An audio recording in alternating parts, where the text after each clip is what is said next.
The CBS Radio Mystery Theater presents...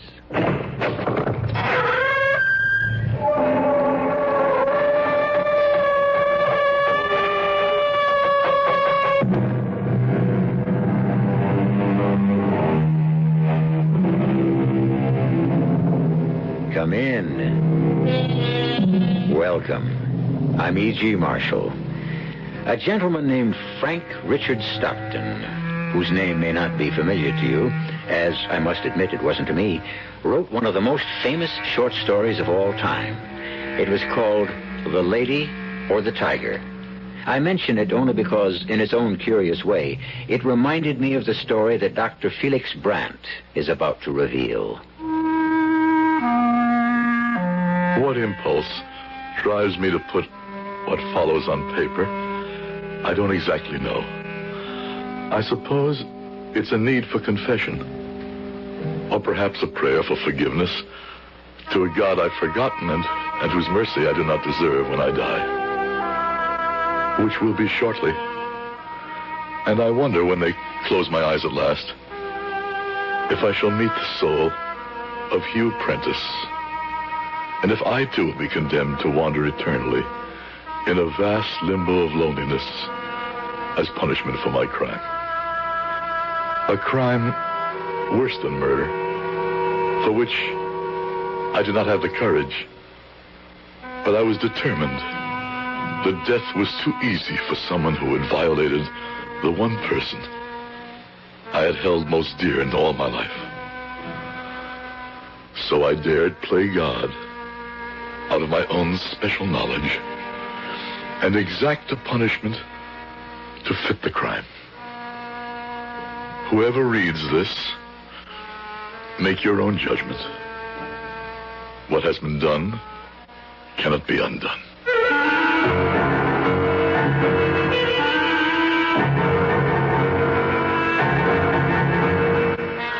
Our mystery drama, The Doppleganger, was written especially for the Mystery Theater by Ian Martin and stars Howard Da Silva. It is sponsored in part by Buick Motor Division. I'll be back shortly with Act One.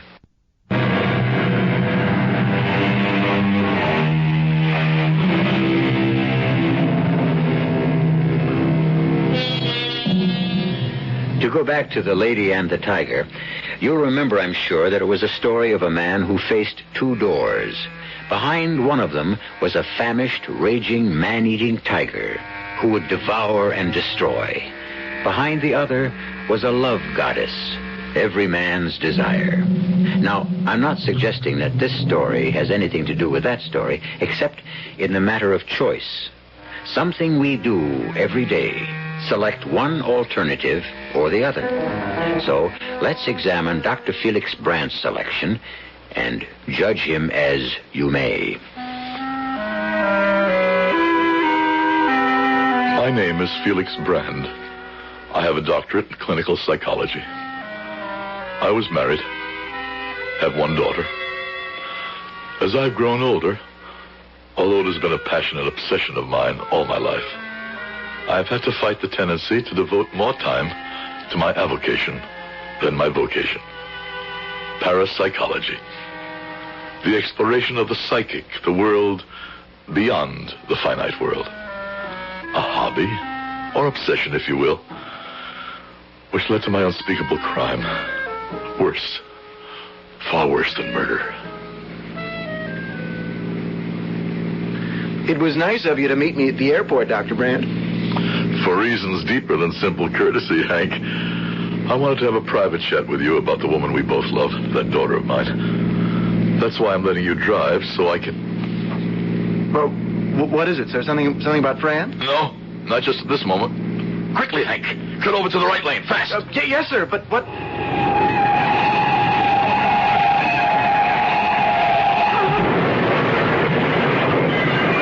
My God.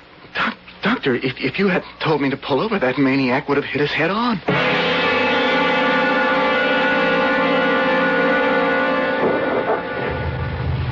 There's nothing more we can do, Hank. The police have it in hand. Let's drive on. Yes, sir. The man is dead. I don't know. Probably. He is dead. How do you know? I don't. I only sense it. He didn't want to live. I don't know why. Heart condition, terminal disease, some reason. Well, how could you know what kind? Well, how did you know to tell me to pull over so suddenly?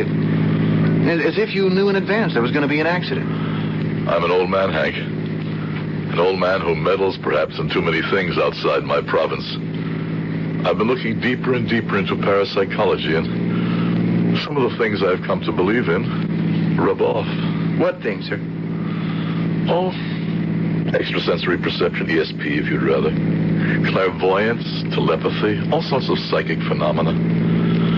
I'm thinking of abandoning classic psychology and switching over to the other side. Matter of fact, I'm already teaching one course in it.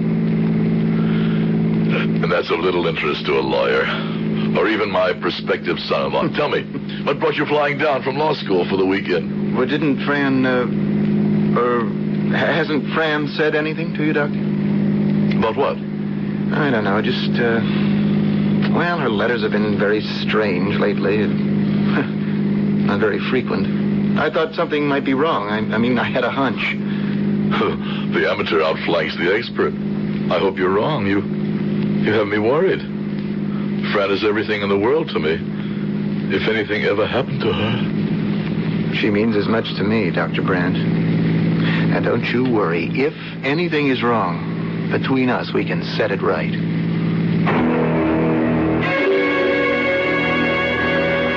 It was a relief to have Hank back again. I had been worried about my daughter Fran lately. Fran, the picture of her mother, whom I lost too soon. Bright, open, happy, reaching out both hands to the world, full of love to give and expecting the same in return. And yet I knew, had been trying to conceal from myself something that was very wrong, something it took Hank, whom she had loved with all her heart since high school, to bring out into the open. Hey, Fran, what you trying to do? Get pneumonia? Oh, hi, Hank. I didn't think you'd be here so soon. I'm warm enough. Mm-hmm. Huddled out here in the gazebo with snow all around and the wind whistling up icicles. I've got my parka to keep me warm. How about your love? Don't I get a welcome kiss, even if it's a cold one? Oh, Hank. Oh, Hank, what am I going to say to you? Well, something a lot more straight from the shoulder than those weaseling letters I've been getting recently. I know. I'm not very proud of myself at the moment, Hank. Hey, you don't have to cut corners with me. There's another guy, right? Hank, please, listen to me and try to understand. You see, Dad has been teaching his regular survey course in basic psychology, and I met this guy there, and I don't know, something crazy happened, something I wasn't prepared for or even thought about in my well-ordered life. You fell in love with him? Yes. Which lets me out. Please don't put it like that, Hank. It's something so sudden, so overwhelming. I don't... Hey, don't I even get a chance to get up to bat for the ninth inning? It's too late, Hank. I'm going to have his baby. Ooh. Well, that's right between the eyes. When's the wedding? I don't know. I just found out. About me, I mean. I could cheerfully wring that rabbit's neck. Your father know? Not yet. And this guy? I haven't even told him yet. Why not? Well, I just haven't had the chance. Okay. So it shouldn't be a total loss, and I don't waste the whole trip down here. We'll make a deal. I'll tell the doc about it, and you pin down your dream boy. What's his name, by the way? I won't tell you that. I'm afraid to. I do love you, Hank. Why did something else like this turn up? Fran, I'm no oracle. It's just what happens to people. Sort of thing that shakes faith and makes you wonder about God, but it's life. It's what we have to live. Come on, let's both go inside before we freeze to death. I can't believe what you're telling me, Hank. Now, you'd better, Pop. It's true. Pop. Sorry about that. Just slipped out. That's what I always wanted from Fran and you. And we can't legislate or play God. It's not the way it's going to be. But who's the man? Well, that's Fran's secret. Yeah, it's her right to keep it that way. There's nothing either of us can do about it. I wouldn't agree with that. You'll give her up so easily? I never owned her. She's her own mistress. But you won't fight for her? Doc, have a heart. What can I do? I can't force her to love and accept me. The best I can do is be a good loser.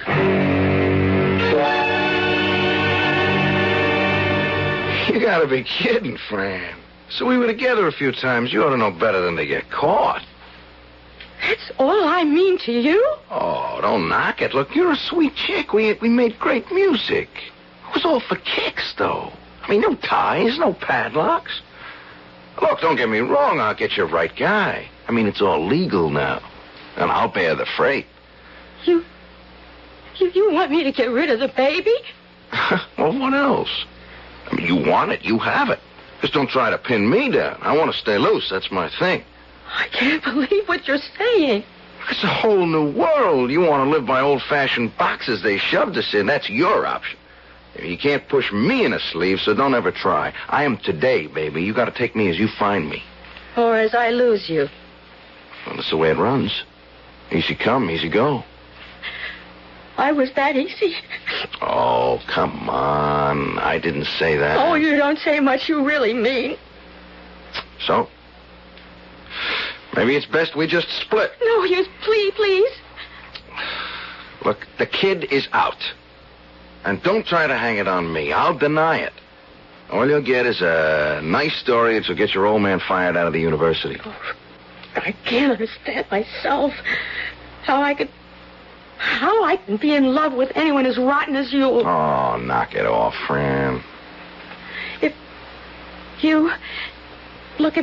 I did do something about the baby, would you still... All right, hey. Now, that's more like my old woman talking. Sure, if you do.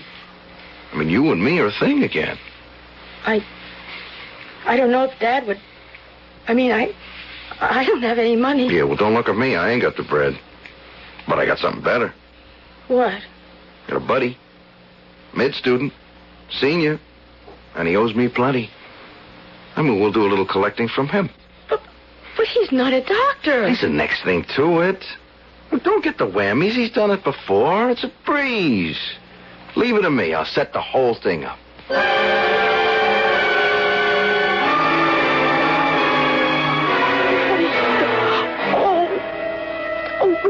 Daddy.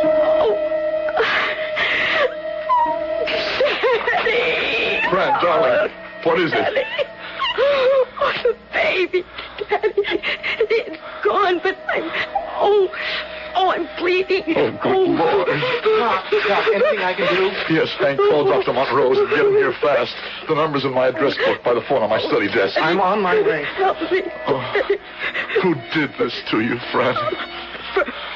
Friend. The man who made you pregnant. What's his name? Oh, I can't. I won't tell. Well, this isn't the time. But one way or another, I'll get it, Fran.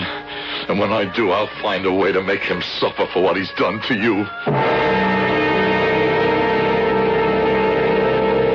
There isn't much excuse for the man whose name Dr. Felix Brandt still doesn't know, Hugh Prentice. The sad thing about life is they usually get away with things. Being without a conscience makes life a lot easier, but is anyone really without a conscience? That's something Hugh Prentice is about to have to start exploring as a strange and eerie punishment creeps over him. I'll be back shortly with Act 2.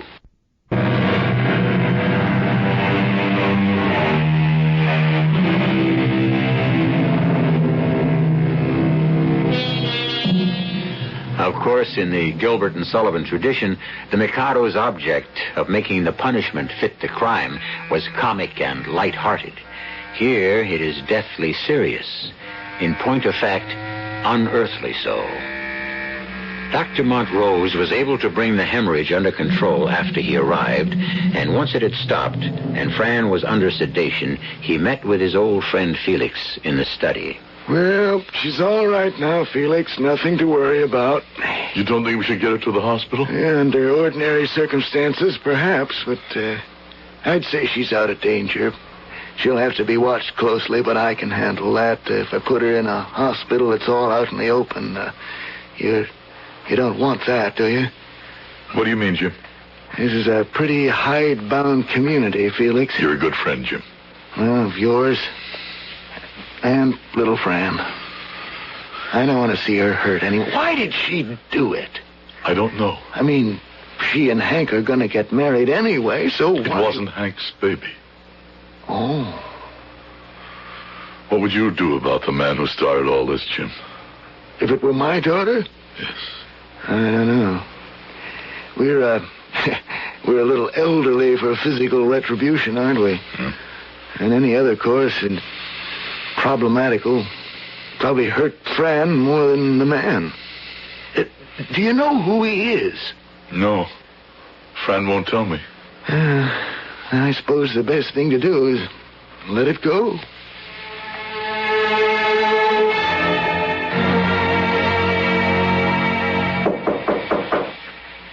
Come in. How are you feeling today, Fran? I'm all right, Daddy. I know. I mean, Dr. Monrose has given you a clean bill of health. Has he? Well, he says you can get up and go back to college or whatever you want. Whatever I want. There's one thing I want I may never have any more. Didn't Dr. Jim tell you? Yes. We can talk about it later. Fran, I was just wondering... What? Would you like to... Well, I mean, Hank is still here, and he would like to see you. No. I don't want to see Hank. I'm going back where I belong, if he'll have me. Are you ready to tell me his name yet? No. Not till I find out where I stand. How can you make yourself so cheap? This man, whoever he is, has taken all the love and the joy and laughter out of you. How can you go crawling back to him? Because he's the only one who can give it back to me. And if he doesn't? Then I just don't want to live. I was helpless to aid her, to ease anything for her. All that burned in me was a rage for the man who had turned my happy child into a hurt and battered shell, a beggar dependent on a man who was not worthy of her.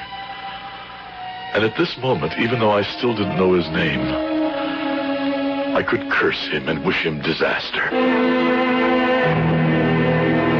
I could do better than that if I turned my back on a God that I felt had forsaken me and mine. And as an extension of all my psychic research, turned to black magic and called down a curse on the man who had ruined my child. But first I had to talk to Hank. I love Fran, and I want her. I always will, but just for her sake, I wish I could break it up somehow, get her away from this slimy crud that's... It's as though he has her under some kind of spell. We both know he'll hurt her again, desert her, humble her. I think Fran herself knows it, but somehow she can't help herself. What are you going to do, Doctor? Just let her go back to him? Leave it alone? I can't stop Fran any more than you can, Hank. She's not a child. She's of age. Her life is in her own hands. I have no legal control. If we only knew who he was. Well, that won't be too hard to find out. I've thought of all kinds of things. Even though I'm not very rich, I could perhaps buy him off. I'm sure he has a price. But that wouldn't solve anything for Fran. She loves him. He's what she wants. He has only to crook his finger and she'll crawl to him. That's obvious enough after all she's gone through for him. So what can we do? You? Nothing. Go back and live your life. Oh, not quite. Without Fran. Well, maybe it won't have to be without Fran. First, we have to clean this man out of her mind and her blood. But you just said we couldn't. One way. If he doesn't exist anymore, if he's dead. Wait a minute. You can't seriously mean... Oh, don't worry, son. Even if I had the means, a gun, a knife, a blunt weapon, I would have neither the strength nor the courage to use them, to say nothing of my lack of know-how. No. But I can wish him dead. Or worse. I might just have the power for that. Doctor, are you all right? I don't understand you. Of course you don't understand. And I am quite all right. This is something you will have to leave to me. To anyone who reads this, it might seem fantastic, but the rites I prepared are solemn and real to more people around you than you might believe. The ceremonies of dark magic are very real to those who perform them. In the attic, I had found among Fran's childhood dolls one in the image of a man. I turned my study into a chapel of the damned, burning sulfur and asafoetida. Then I recited from my book of ceremonial magic. Oh, all ye ministers and companions, I direct, conjure, constrain, and command you to fulfill my bequest willingly and straightway, to accomplish the destruction of this man, unnamed, who has beset my daughter and most grievously harmed her by whatever means best suited.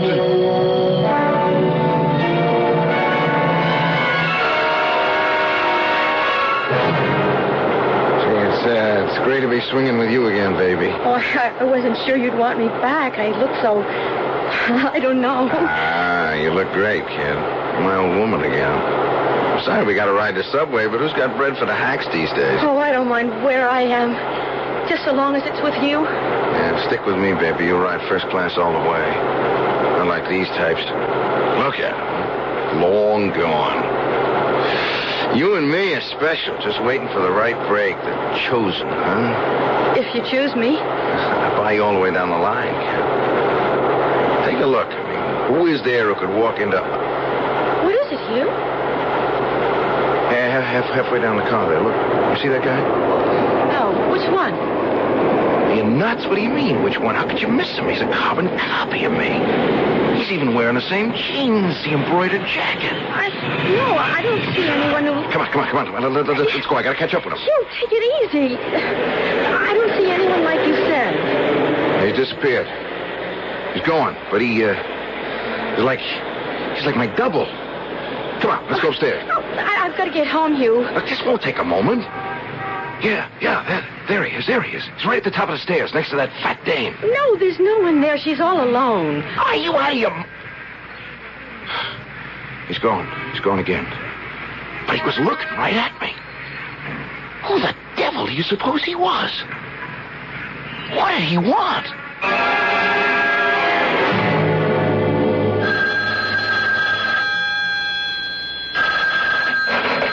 Hello? Fran? Yes? Oh, it's you. Shh. Listen, I gotta see you right away. I need help. What's wrong? I can't talk on the phone. Meet me on the campus, by the fountain. Something real crazy happened last night. I don't know who else to ask what to do.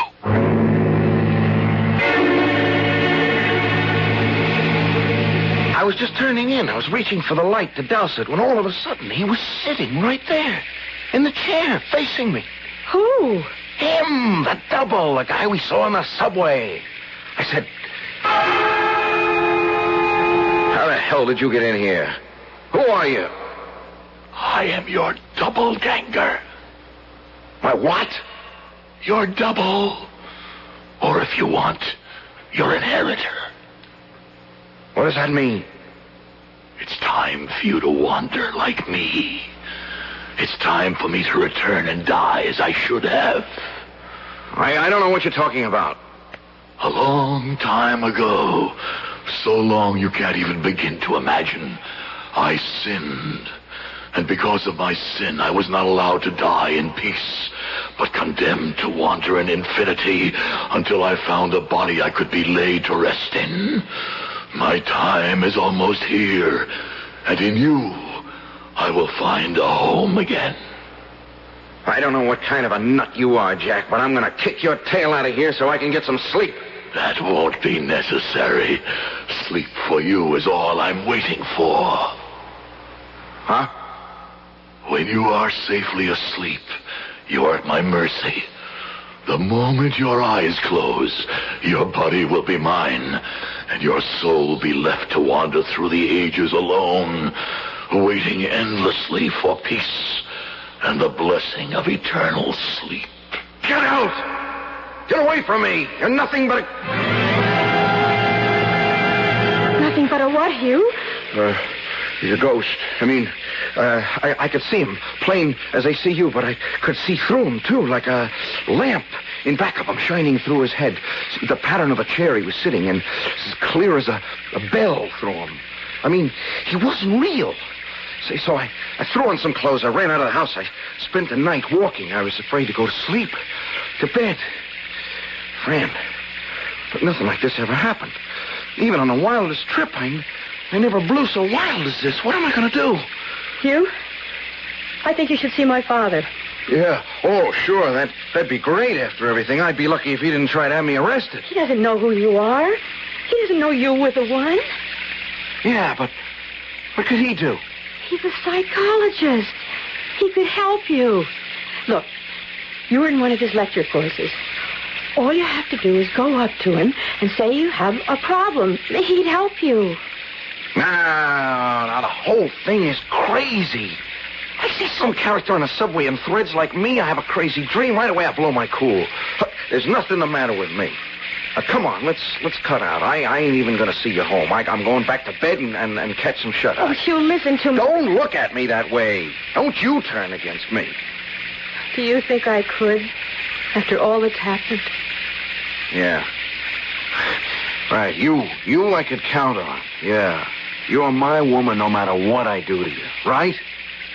I love you, Hugh. And don't ever forget it, baby.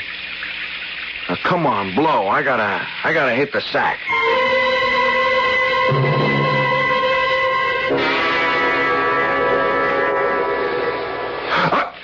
All right, back up, man. I got a knife. Get lost. No, you are the lost one. What are you talking? Who is it? Your doppelganger, just waiting for you to get tired enough till your sleep is deep enough. For what? To take over your body, so that with it, I may bring myself to the peace of the grave.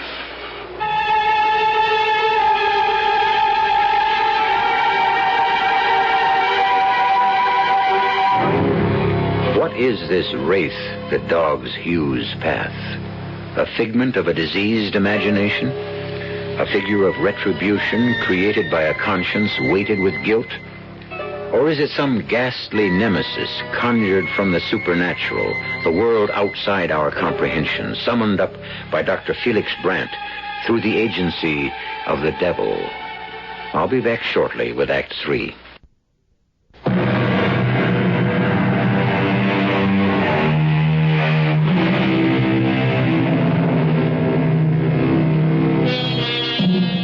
That night, Hugh Prentice fled to his apartment as though the hounds of hell were at his heels.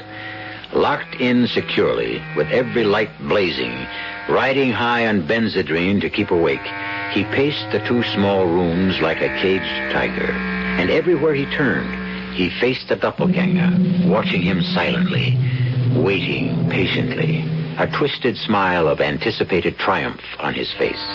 At last he could stand it no longer and fled the apartment with the first light of morning, roaming the streets, afraid to turn his head, knowing his double still followed on his heels. At last, exhausted, he found a small restaurant open and sat there drinking coffee after coffee and watching the clock till 9 o'clock came.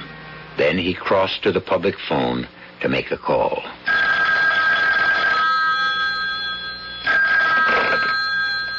Dr. Brandt speaking. Dr. Brandt, this is Hugh Prentice. I'm a student of yours in a lecture series. It's a large class. I don't place you for the moment. Well, that doesn't matter. What does matter is, look, Doc, I'm in trouble. Can you help me? Help you? How? I can't. Not over the phone. It's like a matter of life and death. Help me? Well, if you put it that way, of course. I'll try, Mr. Prentice, was it? Yeah. Prentice. Hugh Prentice. Very well. How soon can you be here? We're within 10 minutes. Very well. I'll be waiting. I hung up with the strangest feeling. My comprehensive basic psychology course has a large attendance, some 100. The name meant nothing to me. No, that isn't right. I didn't recognize it, but what I did recognize was a stifling feeling rising in my gorge of implacable hatred for this Hugh Prentice. Why? The name filled me with revulsion. What connection could... And then suddenly... Oh, the pain struck again, sharper than ever. Oh, now, where did... Come. Morning, Felix. I just dropped by to... What is it, the pain? Yes. Where are your morphine tablets? Drawer. Forgot this morning. Wait a minute. I'll do better than that. Why must you be so pig-headed? Don't want to establish the habit. The habit will hurt you less than the pain right now. Here, let's get one arm out of the coat. That's better. Can you roll back your sleeve while I prepare the syringe? Yes. Hurry. Just let me swab first. There. Now, hold steady. Hold steady. So this will take hold in a minute. Oh, they're getting worse, Jim, and more frequent. Well, I'm sorry, I can't help any more than I can. The only treatment medicine has to offer you, Felix, is palliative. I know. I also know I haven't got much longer. That's what worries me so about Fran and that guy, whoever he is. I don't want him to wreck the rest of her life. Oh, that'll be one of my students. Wants to see me about something. I have to run anyway. I just wanted to tell you some good news. I got the tests back on Fran, and I was maybe a little hasty on my first diagnosis. With care, there's no reason she can't have a child again. I don't know if that's good or bad, as long as that skunk is still alive, whoever he is. I'll let your visitor in. I was looking for... Dr. Brandt. You have the right office. I was only visiting. Shut the door and come in. You're Mr. Prentice? Yes, sir. That's right. Hugh Prentice. Sit down. Oh. Suppose you tell me what's troubling you. Have you ever had any delusions like this before? Not on your life. Have you done anything recently that you're sorry for, ashamed of? No. Like what? I don't know. That's why I asked. No. Why should I be ashamed of anything I do? I mean, like I freewheeled, you know? I give what I get. That's all evens with me. What does that mean? Like it's a tough world, Doc. I mean, they're all against me, like most of them. They? Who are they? You know, people. Are your mother and father still alive? No. My old man took off before I was 5. And my ma, well, she horsed around like she had to live, make the bread for me, like anyone, I guess. She liked a good time. What kind of a job did she have? Are you kidding? Bringing home uncles for me. I must have had 100 or so uncles by the time I was 14. And then... Then what? Then she left me with an aunt. Some old dried-up stick. I shouldn't kick about her at that. When she died, she left me enough dough to go to college like now, and,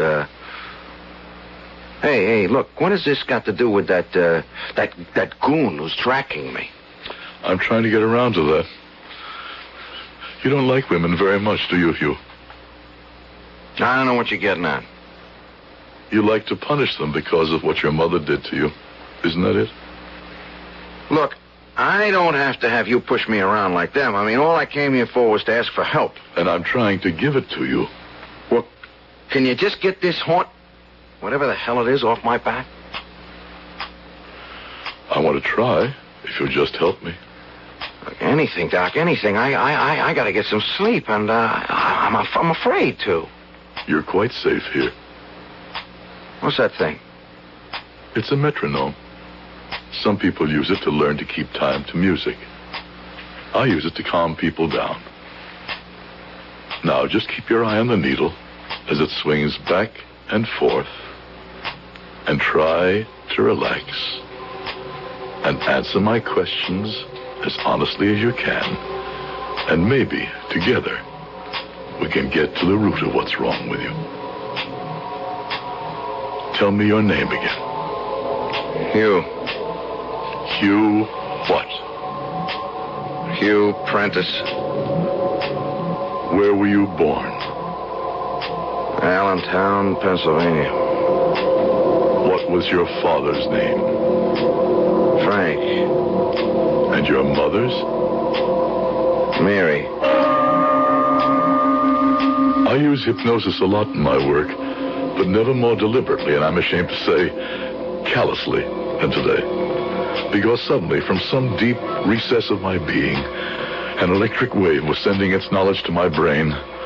A second sight was born, and I was suddenly sure who Hugh Prentice really was. Can you hear me, Hugh? Yes. You know a girl named Fran Brandt, don't you? Sure. She's my chick. You know she's my daughter? Yeah. And you made her pregnant? She was careless. You took her to someone to get rid of the child? Sure. It's the way it is. No sweat. Don't you know she loves you? Man, like they're buses. Another one any minute. Yeah, sure. That's how chicks are. Do you love her? What's with all this love jive? I ain't tying myself down no way. It's like I told you, I have free will. Nobody gonna cut down my style. Keep trying. All the squares, all of them, but I'll show them. Anyone ties me down, I stomp on them good. Especially chicks like my mother. All sweet words and cut your throat the first chance they get. Only me, I'm too smart. I cut them down to size first. Don't you worry about old Hugh.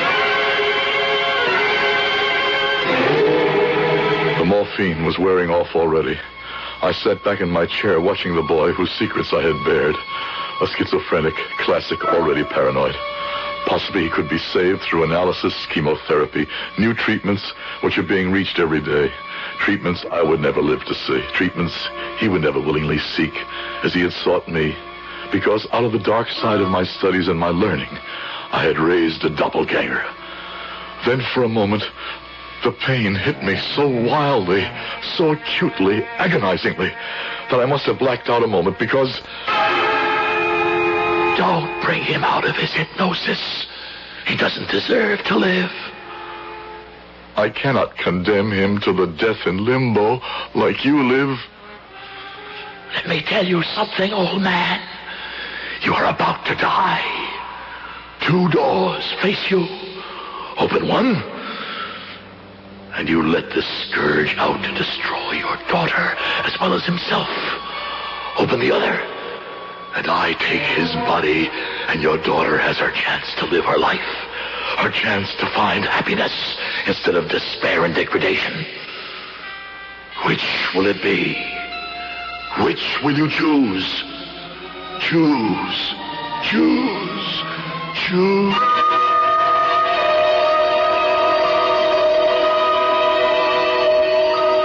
Only in sleep can a doppelganger take possession of another body. Looking at the boy frozen in deep hypnosis across my desk, around him, was it my own pain? A shadowy figure hovered. I knew I could banish the shadow if I willed. But I had chosen my door. I rose and left the office to go home to my study.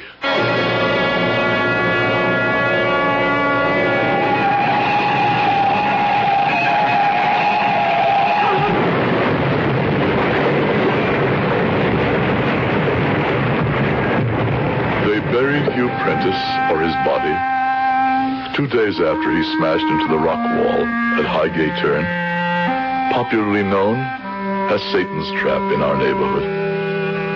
What soul possessed it? I will know very soon. I am about to die and leave this manuscript transcribed through those 2 days in exquisite pain for my daughter and Hank to read. I know it will bring them their own pain, but I hope it will bring them peace. And if I am condemned, too, for my sins, to wander as a doppelganger, I can only pray that what I have done may be worth it and will have brought my daughter happiness. This manuscript was read by Hank as executor of the estate. And in that position, he exercised a humane decision, perhaps beyond his powers. He did not let Fran read her father's letter. He buried it in a safe deposit vault until the time was ripe, long after they were married and had children of their own. I'll be back shortly.